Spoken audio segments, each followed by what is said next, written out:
Saya tak ada ilmu. Saya tidak ada peluang untuk belajar ilmu. Bukan tak ada peluang. Bukan salah mak saya. Dulu saya pun nak pergi mengaji hafiz Quran juga. Mak tak bagi. Bukan salah mak. Sebab mak tahu saya bodoh piang. Ngaji. Dah jam 4 tak ada baca lagi. Jam 5 tak ada baca lagi. Tapi itu yang mak tak bagi kot. Jadi tak apa. Saya reda. Saya tak ada peluang nak mengaji.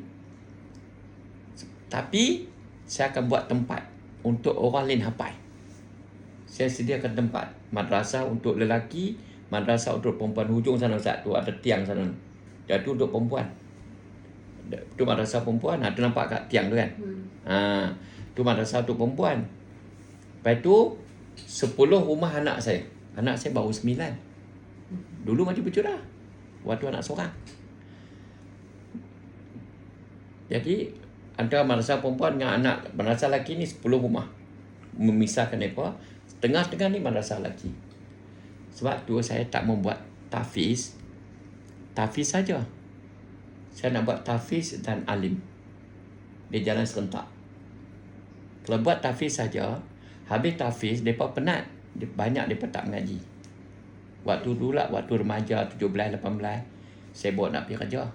Jadi orang panggil ustaz. Seksa. Saya orang panggil ustaz, saya tak ada ilmu, seksa.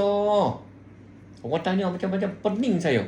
Sebab tu saya selalu bagi tahu saya tak reti. Saya tak ada ilmu. Jumpa boleh, jangan tanya. Ada orang ustaz, saya nak jumpa ustaz. Jumpa boleh. Tapi jangan duk tanya macam-macam, saya tak reti. Habis tahu terang. Untung orang dah mengaji kan. Jadi tak apalah ya Allah.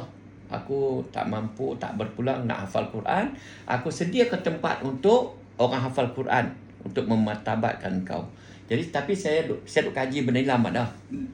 Pasal apa budak tahfiz. Habis tahfiz. Jamak qasar pun tak tahu. Sebab hafal tahfiz saja. Jadi kesian dengan mereka. Sebab tu saya akan buat di sini insya-Allah untuk belajar alim sekali. Jadi bagi saya lah, saya minta maaf, bagi saya hafiz tu tak wajib. Bonus saja. Siapa yang boleh hafal bonus. Siapa boleh hafal bonus. Tapi yang wajibnya fardu ain, kitab ni. Jadi saya nampak saya akan buat macam tu. Bila pelajar dia boleh hafiz, boleh kitab, tak apa, dia jalan terus. Dia boleh hafiz, boleh baca kitab, dia hafal terus. Kalau dia tak boleh hafal, tak apalah, dia fokus ke alim, kat kitab. Maknanya dia ada ilmu, dia alim. Yang kesiannya bila habis hafiz, orang pun dengar baca Quran sedap, jadi imam sedap, serahana. Kan? Kebanyakan macam tu.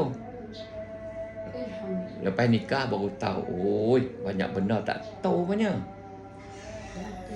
Bahaya tu, bahaya. Kalau untuk mata tu boleh tak lah? Saraf kak?